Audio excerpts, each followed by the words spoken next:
Good morning all of you. आज का हमारा जो टॉपिक है वो है वोल्केनो, ज्वालामुखी। जैसा कि हम जानते हैं कि ज्वालामुखी शब्द दो शब्दों से मिलकर बना है, ज्वाला प्लस मुखी, जिसका अर्थ होता है ऐसा मुख जिसमें से ज्वाला निकलती हूँ।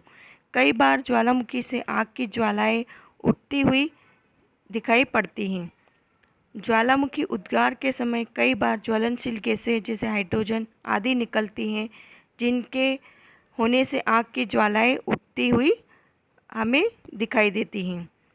ज्वालामुखी प्राय एक गोला आकार का छिद्र या खुला भाग होता है, जिससे होकर पृथ्वी के अत्यंत तप्त भूगर्भ से तरल लावा, जल, चट्टानों के टुकड़े से युक्त गर्म पदार्थ पृथ्वी के धरातल पर दिखाई देते हैं। कई भूगोलवेत्ता थे जिन्होंने ज्वालामुखी की परिभाषा बताई है, जैसे मोकहाउस है, ग्रोकी है, केडनर है। इन्होंने अपने अपने अनुसार ज्वालामुखी की परिभाषा बताई है। उसी में से एक है वॉरचेस्टर।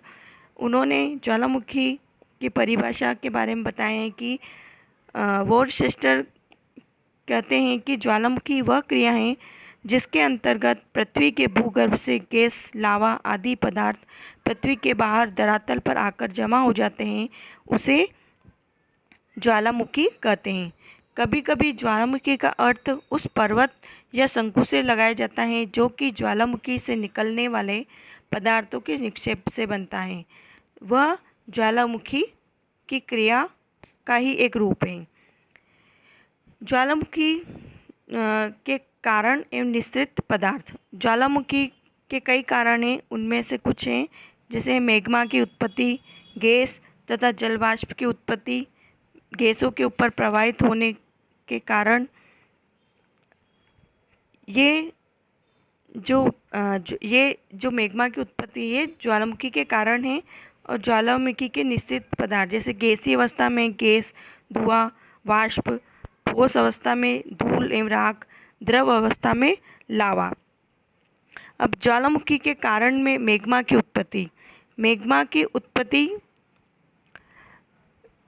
में ज्वालामुखी का जब उद्भेदन होता है तो गैसें एक तप्त रूप में बाहर आकर के मैग्मा जो होता है वो जैसे ज्वालामुखी का जो छिद्र रहता है, जहाँ खुला भाग होता है, वहाँ से अनेक मैग्मा भूगर्भ से निकलकर उस छिद्र के आसपास जमा हो जाते हैं।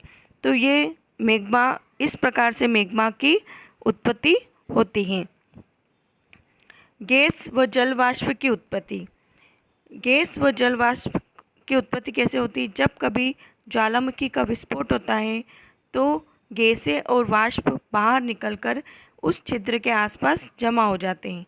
ज्वालामुखी से बाहर निकलने वाली गैसों में 90% जल व वाष्प ही होता है और जल वाष्प से अनेक प्रकार की गैसें निकलती हैं। इनमें से कुछ बहुत ही प्रज्वलित गैसें होती हैं जिससे उद्गार के समय लपटें उठती हुई दिखाई देती हैं। इन गैसों में हाइड्रोजन, सल्फर कार्बन डाइऑक्साइड, कई ऐसी जहरीले गैसें होती हैं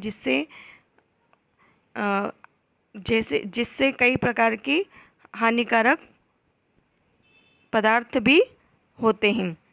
मैग्मा और गैसों के ऊपर प्रवाहित होने वाला कई प्रकार की मैग्मा गैसें जब प्रवाहित होती हैं तो उसके आसपास उसमें जमा हो जाती हैं। गैसीय अवस्था में गैस, धुआं और जल वाष्प। निश्चित पदार्थ। जब ज्वालामुखी का उद्भेदन होता है तो गैसें बड़े जोर के साथ भूपटल को तोड़ करके धरातल पर इकट्ठा हो जाती हैं। इन गैसों में सर्वाधिक प्रतिशत वाष्प का होता है। 60 से 90% भाग वाष्प के अलावा कार्बन डाइऑक्साइड, नाइट्रोजन, सल्फर आदि महत्वपूर्ण इनका योगदान होता है। विखंडित पदार्थों में बारीक धूल से लेकर बड़े चट्टान के टुकड़े गैसों की तीव्रता के कारण आकाश में अधिक ऊंचाई तक उछाल दिए जाते हैं तथा यह धरातल पर वापस आ जाते हैं।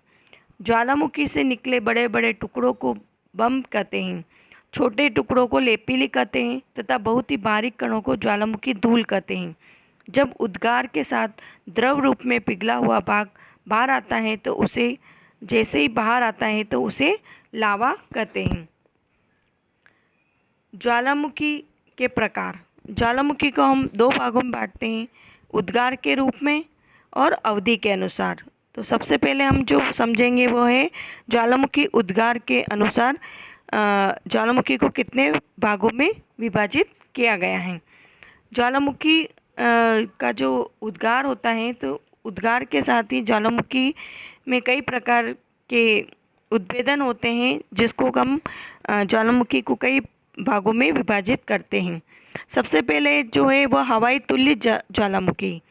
यह सबसे हल्का उद्भेदन होता है, जिससे बिना किसी विस्फोट के साथ ही शांत रूप में बाहर निकलता है, और यह लावा पतला और तरल होता है। हवाई तुल्य। स्ट्राम्बोली तुल्य ज्वालामुखी जो होती है, स्ट्राम्बोली तुल्य, इस तरह का ज्वालामुखी प्रथम के अपेक्षा अधिक तीव्रता से प्रकट होता है। इसमें तरल लावा के अतिरिक्त कुछ विखंडित पदार्थ भी निकलते हैं। इस प्रकार का उद्गार भूमध्य सागर में सिसिली द्वीप के उत्तर में स्थित लिपारी द्वीप के स्ट्राम्बोली ज्वालामुखी में पाया जाता है। इसी के नाम पर इस तरह के उद्गार वाले ज्वालामुखी को स्ट्राम्बोली तुल्य ज्वालामुखी भी कहते हैं। इससे सदैव प्रज्वलित गैसें भी निकलती रहती हैं, जिससे आसपास का भाग दिखाई देता है। इसी कारण इस ज्वालामुखी को भूमध्य सागर का प्रकाश स्तंभ भी कहते हैं। अगली जो है वह है वोल्केनो तुल्य ज्वालामुखी। वोल्केनो तुल्य ज्वालामुखी, इसमें इस प्रकार की ज्वालामुखी प्राय विस्फोट एवं भयंकर उद्गार के साथ दिखाई देती हैं। इससे निकला लावा अत्यंत चिपचिपा होता है, जो कि दो उद्गारों के बीच यह ज्वालामुखी छिद्र पर जमकर उसे ढक लेता है। इस तरह गैसों के मार्ग में अवरोध हो जाता है तथा गैसें अधिक मात्रा में एकत्रित होकर तीव्रता से अवरोध को उड़ा देती हैं। इसका आकार एक फूल गोभी के रूप में होता है। इनसे निकलने वाला लावा में एसिड तथा बेस दोनों की मात्रा होती है। इस प्रकार के ज्वालामुखी का नामकरण भूमध्य सागर में स्थित लिपारी द्वीप के प्रसिद्ध ज्वालामुखी वोल्केनो के आधार पर किया गया है। पिलियन तुल्य ज्वालामुखी। पिलियन प्रकार की ज्वालामुखी सबसे अधिक विनाशकारी होती हैं। इनका उद्गार सबसे अधिक विस्फोट एवं भयंकर होता है। इनसे निकलने वाला लावा सबसे अधिक चिपचिपा होता है। उद्गार के समय ज्वालामुखी नली में लावा की कठोर पट्टी जमा हो जाती है तथा अगले उद्गार के गैसें इन्हें तीव्रता से तोड़कर आवाज़ करती हुई धरातल पर प्रकट करती हैं। इससे निकलने वाला पदार्थों में लावा तथा विखंडित पदार्थ सबसे अधिक होते हैं। पश्चिमी द्वीप समूह के मॉर्टेनिक द्वीप पर पिलियन ज्वालामुखी का भयंकर उद्भेदन हुआ था। इसी आधार पर अत्यधिक विस्फोट वाले ज्वालामुखी को पिलियन तुल्य ज्वालामुखी भी कहते हैं। पिलियन द्वीप समूह में माउंट ताला इसका एक उदाहरण है। अगली जो है वह है विस्फेस तुल्य ज्वालामुखी।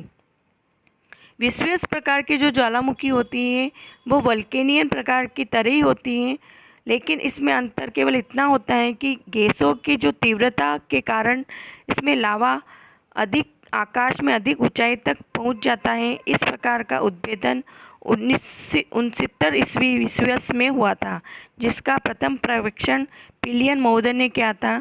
इस आधार पर इस प्रकार के ज्वालामुखी को पिलियन प्रकार की ज्वालामुखी भी कहते हैं। उद्गार की अवधि के अनुसार ज्वालामुखी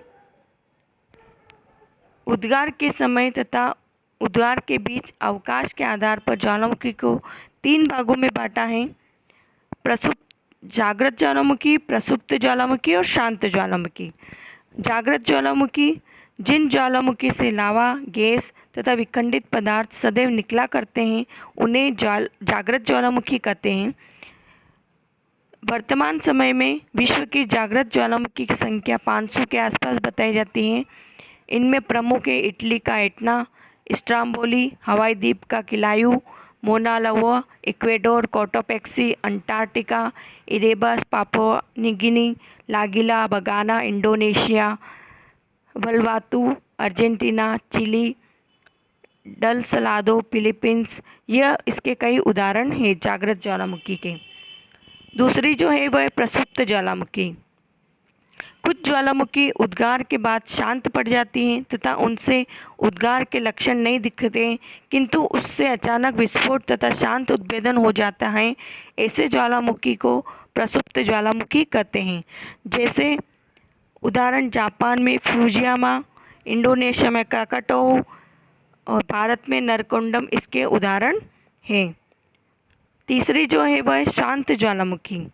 शांत ज्वालामुखी जब ज्वालामुखी का उद्गार पूर्णतः समाप्त हो जाता है तथा उसके मुख में जल भर जाता है एवं झीलों का निर्माण हो जाता है, तो उसके उद्गार की संभावना नहीं रहती है। ऐसे ज्वालामुखी को शांत ज्वालामुखी कहते हैं। इसमें जैसे ईरान में को सुल्तान, देमबंद, म्यांमार मार्ग का पोपा, किलिमंजारो तंजानिया में, अकागागुआ, चिम्पेरेजो, ये कई उदाहरण हैं जो शांत ज्वालामुखी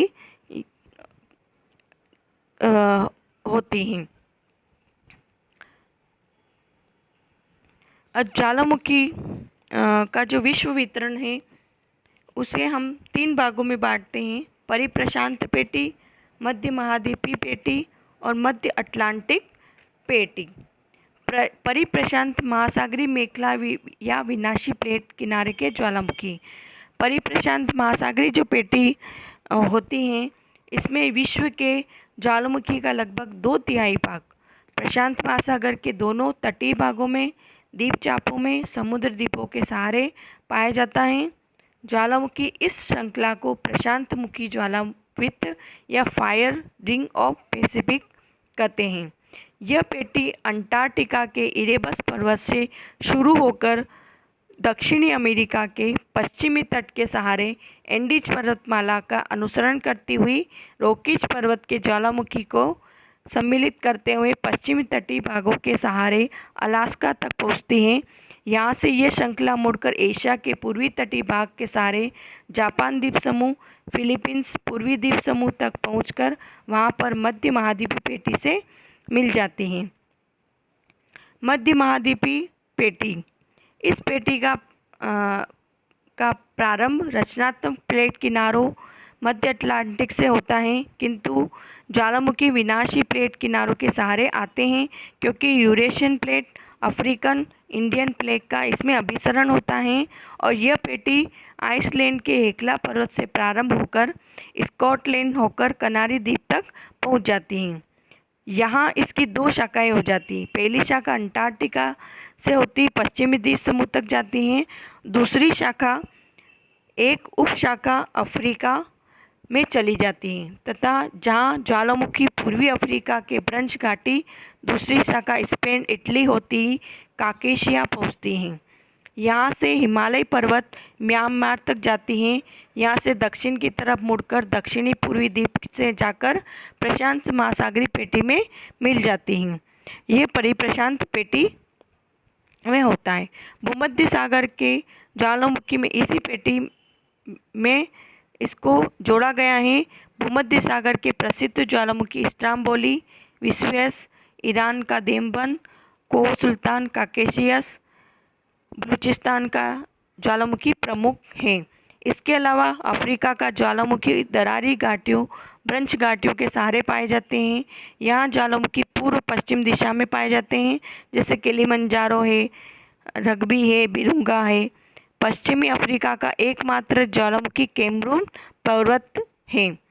मध्य अटलांटिक पेटी, तीसरी जो पेटी है वह मध्य अटलांटिक पेटी। यह जो पेटी पाई जाती है ये मध्य महासागर के कटक के सहारे 2 प्लेट का अपसरण करती हैं, जिस कारण कटक के सहारे दरार या ब्रंश का निर्माण होता है। इस ब्रंश का प्रभाव क्रस्ट के नीचे दुर्बलता मंडल के नीचे तक होता है। दुर्बलता मंडल से मैग्मा ऊपर उठते हैं तथा विपरीत दिशाओं की ओर गतिशील प्लेट के बीच निर्मित दरार में प्रविष्ट होते हैं, तो ऊपर स्थित दबाव के कम होने के कारण वह और अधिक पिघल जाती हैं तथा बेसाल्ट लावा उद्गारी रूप में प्रकट होता है, जो 2 बराबर भागों में विभक्त होकर अपसरित होते हैं प्लेटों के पिछले भागों में जुड़ जाते हैं, जहां वह शीतल होने पर जमकर नवीन क्रस्ट का निर्माण करते हैं।